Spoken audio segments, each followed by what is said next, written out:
Tim Ferriss once said that, I think it was something to the extent of, the gap between where you are and where you want to be in your business is the amount of hard conversations you're willing to have.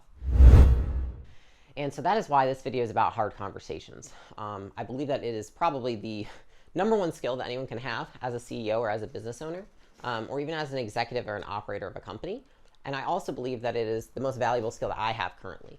And so this is the first of many videos that I want to make on having hard conversations, because it is the thing that is most asked of me, and is actually right now in the position I'm in the company where I still add the most value, is being able to have those tactful, hard conversations with people. What I want to start off by saying is that this is this is a skill.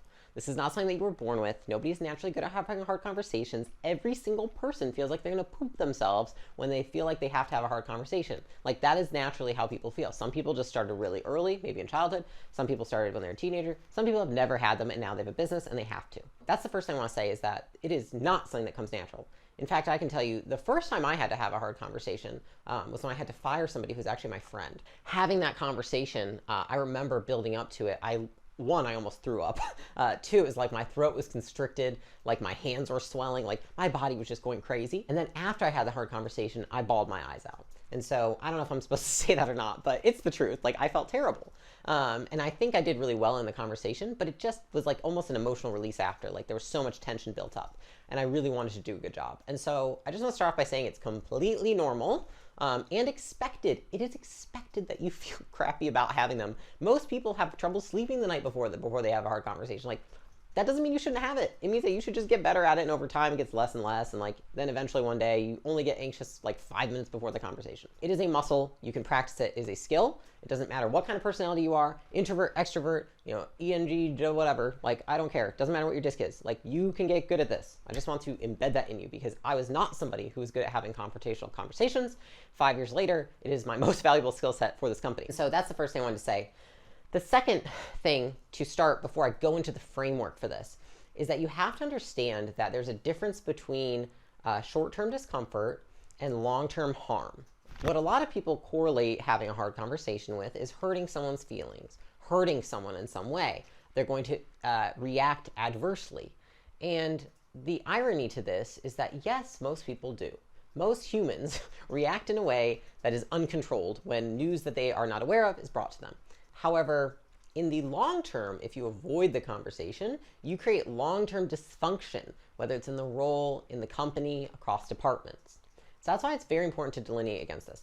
It is totally fine to have short-term discomfort, meaning you kind of hurt someone's feelings, they feel kind of shitty, they seem down, those might be short-term side effects. To avoid the long-term dysfunction of having someone who is incompetent in their role, having people who don't work well together, having a cultural disconnect, okay?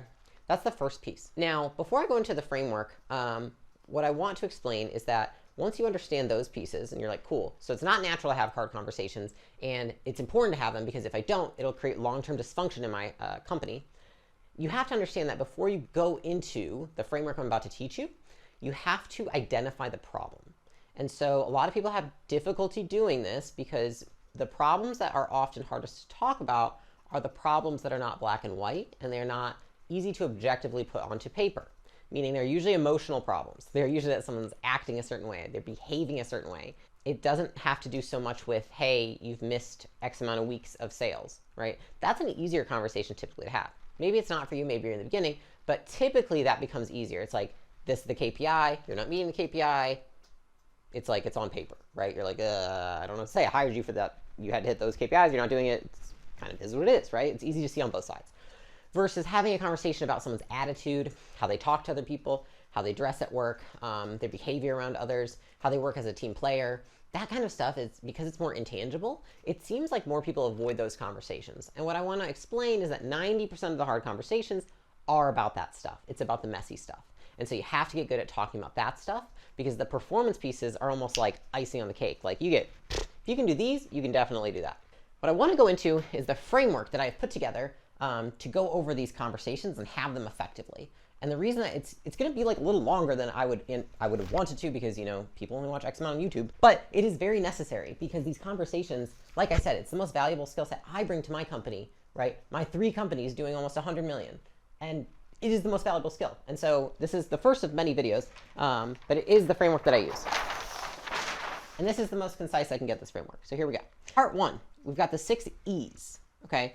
What I want to explain is part 1 is the first part of the conversation before you let the other person speak. Part 2 is after you open it up for them to speak, okay? So this is how you're going to start off the conversation.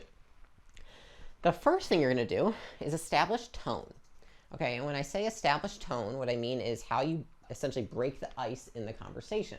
Okay, so when you go into that call or you step into that meeting, what's the first thing that you say? Do you ask them about their weekend? Maybe if it's not a very serious conversation. You have time to ask them about their weekend. It's not something that they need to take incredibly seriously, and maybe it's not out of the blue. Like you just have to remind them to be on time to something, right? That would be a less serious conversation. So you might start off with something like, hey, I've got a couple things I want to talk to you about today, but I just want to know, like, how's your weekend? How are the kids? How's Mary doing, right? You can just like start it off like a little more casual. Versus if it's a serious conversation, you might start it off like, hey, I've got something kind of serious I need to talk to you about today. And so I don't really have time to go over some of the items we normally would in this call. And so we're just going to get straight to it. And then they're like, oh, and they're listening to you now. They're like really listening. The second thing you're going to do is eliminate assumptions, okay?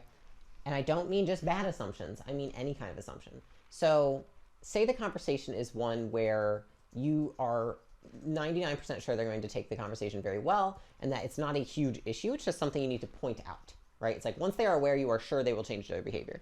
You might start off with something like, hey, I just want to tell you, like, I don't know if I feel like I don't need to say this, but I'm going to say it anyways, which is like, your job's not on the line. I'm not firing you today. I just have a few things where I feel like you need to improve. And I want to explain those to you today. That's it. Versus if it is a serious conversation and you do feel like their job is online, you're going to start off and say, hey, I have to tell you, this is a really serious conversation we're about to have. Your job is actually on the line, and so I really need you to pay attention today. Eliminate the assumptions. There's no assumption. They now understand. Ironically, this actually makes people feel better because they like predictability. They don't want to hear because they're just waiting, especially if it's a hard conversation, for the ball to drop. They're like, are they going to fire me? Like it could come at any point in the conversation. And if you just eliminate and address, is that happening or not? It completely like allows them to listen and be present in the conversation. The third piece is you're going to explain the goal, right? And so it's like, listen, the goal of this conversation is that when we come out, we're on the same page about what I expect out of a leader on this team, especially in your position, and that we have a plan that we can hold each other accountable to make sure that you can improve from here on out. Or it could be like, hey, the goal of this conversation is that you understand how serious of a problem this is, and that I don't have to have this conversation with you again because it is that serious. Different goals. Fourth piece is explain the problem origin, right? Because people always want to know when there's an issue, where did it come from? Oftentimes, people have a difficult time explaining this because it will come from a gut feeling. Like if you're an intuitive leader and you really understand your people and you know them well, often you're gonna like wake up in the middle of the night and like have a feeling, or like think about it when you're going to bed, or like you're with your wife on a date and you're like, why am I thinking about this mofo, right? And that's where it comes from. So oftentimes I've had them where I'm like, hey, actually I woke up at 3 a.m. last night and I was thinking about you. And so I was like, yeah, I need to have this conversation. It's definitely something that's on my mind. Or it might be, hey, I got feedback from multiple people on the team that I really need to talk to you about because I see a trend. Fifth piece is you're going to emphasize the impact, right? So say the problem is that you have negative feedback from their team about how they feel like they're being micromanaged. I would say, as you can see, this is a problem because the kind of leadership that we expect in this company based on our core tenets is one that doesn't micromanage, right? We like to encourage autonomy on the team, and so them feeling this way puts them at risk of leaving, right? So we're actually at risk of your whole team saying see ya because they don't like you as a leader, and that's why this is an important thing for us to discuss. And then the last piece is you want to estimate the severity. Okay, and so what I like to tell people at the end is I'm like, listen, I would say like a scale of 1 to 10, like 1 is like, you're late on a meeting or you're clearly slacking somebody on a meeting, versus 10 being like you're like really on the cutting edge and you're very close to being fired. We're at like a 2 right now. It's very bothersome and it's annoying, but I really feel like we can fix it like that. Versus I might be like, listen, I have to be honest with you, this is like flashing red, 8 out of 10. We need to fix this today. Okay. So once you've done this, you've established the tone, you've eliminated the assumption, explained the goal, explained the problem origin, emphasized the impact, estimated the severity, you're going to go into part 2, which is the 4 A's, okay? First thing you're going to do, and this is where the break in the conversation happens, you're going to ask. You're like, I'd love to know your thoughts on everything I just told you. Or you can say, I'd just like to ask, what do you think of everything I just said? And that's when you're going to see if that person goes into defense mode or if they go into coachability mode, as I like to call it, which is essentially, are they like Coachability is like, oh crap, like I totally didn't know I was doing that, or like I feel like I was doing a bad job there and I totally know I was dropping the ball, but I was just like kind of waiting for you to point it out, or like I don't know how to fix it. Versus, I don't agree with you, I don't think you're right, I think I'm right, there's all these reasons why I'm doing this that you should hear, right? Lots of excuses. And so that's where the conversation a lot of times can be spent in this ask, because you need to listen to them. Okay? And now you don't want to let someone go off on a tangent or emotionally, like, I don't know how to put this, like vomit on you. I don't allow that. I'm not going to allow you to emotionally vomit on me. We're trying to have a productive conversation, right? Because some people try and do that. But this might take anywhere from 10 to 25 minutes, depending on how the person responds to what you've just said. Right? So once you've asked them for their insight and what they think, then you're going to advise them on what to do next. You're going to say basically like, this is what I think you should do to resolve the issue. Right? And if somebody was very receptive, then this is something that you also spend a decent amount of time on, because they're going to ask a lot of questions. They're going to be, okay, cool. Like, how do you think I can make it right with so-and-so? And like, how do I have that conversation, et cetera, et cetera. Versus if it's somebody who's very defensive, they might just be completely silent and just nod, which is often what I've noticed happens. The third piece of this is agree upon your cadence going forward and the plan of action. Okay? So what I mean is that after you've gone through this, you've suggested what they need to do, then you're going to say, cool. All right, so you're going to blank, blank, and blank. And then what I'm going to do is I'm going to check in with you twice a week instead of once every other week for the next 6 weeks until we feel like you've, moved past this problem. Does that sound good? Cool. So we agree upon the plan of action and the cadence that we have to have going forward. Because the biggest place that you play as a leader in making sure this doesn't happen again is in holding them accountable to what they've said they're going to do and the plan of action. And constantly letting them know in faster increments if they're doing better or if they're not. And then the last piece of that is you're going to assure them of where they stand, right? And so I'm always going to wrap up the conversation kind of with the same tone I started it with. Could be like, hey, I'm really glad you took it well. Great conversation. I don't think we need to talk about this again, so we actually don't need to set a plan going forward because it seems pretty quick. I appreciate you being really open-minded to this. Or it might be, hey, unfortunately, this conversation did not go as I expected. You were much more defensive than I had hoped. And so because of that, we are going to have multiple more conversations about this. And until this is resolved, your job is at threat. That's it, right? And so if you follow this framework, I promise you, the conversation will be much more productive and it will be clear. Meaning the person who you are having it with understands where they stand by the end of it, right? All of this is to provide clarity.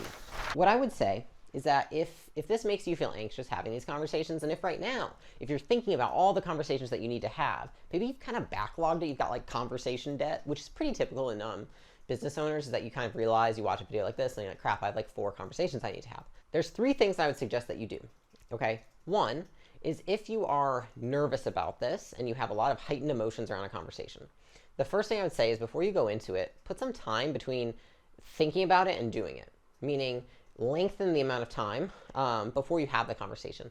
That's not usually something I would suggest, but if you're really emotional, like it doesn't matter how well you structure this. If you go into it very angry, frustrated, or anxious, they will feel that, and it will just deter you from making any progress from the conversation. The second thing I would say is that you should write down what you're going to say using that framework before you say it, right? So I would say like rewind this video, write down those A's, and then like write underneath of them what you're going to do in accordance with those, and then rehearse it, right? And the reason it's so important to rehearse something like this is because communication is the only reason most businesses don't grow, and that is my true belief. And most people don't take the time to be that thoughtful in their communication, which is why their businesses don't get as big as they want them to. Or they get really big and then they crash because there was no infrastructure built on trust.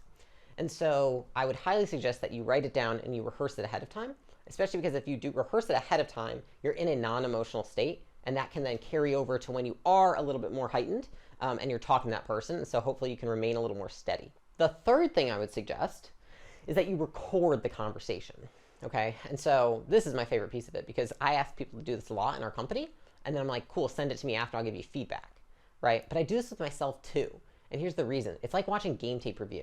Like if you've heard, there's a book, what was it, Tim Grover maybe? He talked about like J-Lo and Michael Jordan.